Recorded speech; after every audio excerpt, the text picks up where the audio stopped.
सरकार, संसदीय, राष्ट्रपति, एकात्मक और संघीय सरकारें। इसके शॉर्ट क्वेश्चंस हम दे रहे हैं जो कि आप किसी भी कंपटीशन में, कोई भी कंपटीशन हो उसमें आपके लाभकारी होंगे। संसदीय सरकार की मुख्य विशेषताएं क्या हैं? कार्यपालिका विधानमंडल के प्रति उत्तरदायी होती है। राष्ट्रपति शासन में राष्ट्रपति किसके प्रति उत्तरदायी होता है? किसी के प्रति प्रत्यक्ष रूप से नहीं, वो स्वतंत्र कार्यपालिका होता है। एकात्मक सरकार का सबसे बड़ा लाभ क्या है? पूरे देश में प्रशासनिक एकरूपता। संघीय सरकार में शक्ति किस प्रकार बांटी जाती है? केंद्र और राज्यों के बीच संविधान द्वारा।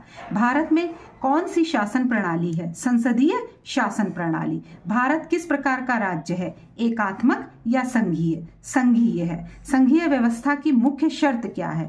शक्ति का संविधान द्वारा विभाजन। संसदीय सरकार में शक्ति वास्तविक कार्यपालिका कौन है?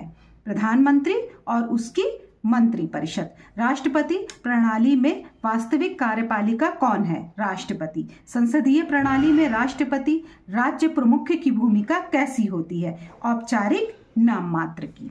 ठीक है, नेक्स्ट क्वेश्चन देखिए। राष्ट्रपति प्रणाली में क्षेत्रीय सरकारों की स्थिति कैसी होती है? अधिक स्वतंत्र होती है। संसदीय प्रणाली का प्रमुख लाभ क्या है? जवाबदेही। राष्ट्रपति प्रणाली का प्रमुख लाभ क्या है? स्थिरता। एकात्मक राज्य का उदाहरण ब्रिटेन और फ्रांस। संघीय राज्य का उदाहरण अमेरिका, भारत, ऑस्ट्रेलिया। भारत में संघीयवाद किस अनुच्छेद से शुरू होता है? अनुच्छेद 1। India is A union of states. संसद किन दो सदनों से मिलकर बनी है? लोकसभा और राज्यसभा। राष्ट्रपति प्रणाली में मंत्रिमंडल किसके प्रति उत्तरदायी होता है? किसी के प्रति नहीं, राष्ट्रपति को केवल सलाह देता है। संसदीय प्रणाली में मंत्रिमंडल किसके प्रति उत्तरदायी होता है? लोकसभा के प्रति। संसदीय प्रणाली में सरकार कैसे गिरती है? बहुमत खोने पर। राष्ट्रपति प्रणाली में सरकार कैसे हटती है? महाभियोग द्वारा। संसदीय प्रणाली में प्रधानमंत्री कौन बनता है? बहुमत दल का नेता। नेक्स्ट है, राष्ट्रपति प्रणाली में राष्ट्रपति कैसे चुना जाता है? प्रत्यक्ष या अप्रत्यक्ष चुनाव से देश पर निर्भर करता है। एकात्मक राज्य में संविधान कैसा होता है? कम कठोर। संघीय राज्य में संविधान कैसा होता है? लिखित और कठोर। भारत का संविधान कैसा है? लिखित, लंबा और अर्ध कठोर। राष्ट्रपति प्रणाली का बहुत बड़ा नुकसान क्या है? जवाबदेही कम। संसदीय प्रणाली में कौन सा सिद्धांत काम करता है? सामूहिक उत्तरदायित्व। राष्ट्रपति प्रणाली में शक्तियों का कौन सा सिद्धांत है? शक्तियों का पृथक्करण। एकात्मक प्रणाली में देश कैसा होता है?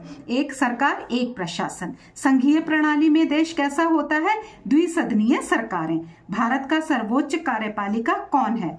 राष्ट्रपति। वास्तविक कार्यपालिका कौन है? प्रधानमंत्री व मंत्रिपरिषद। संघवाद की आत्मा क्या है? शक्ति का विभाजन। एकात्मक सरकार किस प्रकार की संसद होती है? एक सदनीय या द्विसदनीय, दोनों हो सकती हैं। संघीय राज्य में संविधान में संशोधन कैसे होता है? कठोर प्रक्रिया से। संसदीय प्रणाली का दूसरा नाम क्या है? कैबिनेट सरकार। राष्ट्रपति प्रणाली का दूसरा नाम क्या है? Presidential government. भारत में राष्ट्रपति कैसे चुना जाता है? राष्ट्रपति का चुनाव निर्वाचक मंडल द्वारा किया जाता है। संसदीय शासन में प्रमुख कौन होता है? प्रधानमंत्री। राष्ट्रपति शासन में प्रमुख कौन होता है? राष्ट्रपति। राष्ट्रपति प्रणाली में मंत्रिमंडल स्थिर रहता है या अस्थिर? स्थिर रहता है। संसदीय प्रणाली में मंत्रिमंडल स्थिर रहता है या अस्थिर? अस्थिर। बहुमत पर डिपेंड करता है, निर्भर करता है। संघीय राज्य में विवादों का निपटारा कौन करता है? सर्वोच्च न्यायालय। एकात्मक राज्य में प्रशासन नियंत्रित कौन करता है? केंद्र सरकार। नेक्स्ट क्वेश्चन, संघीय राज्य में किन सूचियों में शक्ति विभाजन होता है? केंद्रीय, राज्य और समवर्ती सूची। भारत में संघीय ढांचा किस देश से प्रेरित है? कनाडा से। भारत की संसदीय प्रणाली किससे प्रेरित है? ब्रिटेन से। राष्ट्रपति शासन किस भारतीय अनुच्छेद से लागू होता है? अनुच्छेद 356 से। इसी तरह के और वीडियो देखने के लिए हमारा सब्सक्राइब कीजिए चैनल और वीडियो को शेयर कीजिए, लाइक कीजिए और हमें कमेंट में ये ज़रूर बताइए कि आप कौन कौन पीजीटी की पोस्ट की तैयारी कर रहा है, टीजीटी की तैयारी कर रहा है, एलटी की तैयारी कर रहा है या यूपीएससी का एग्ज़ाम देने वाला है।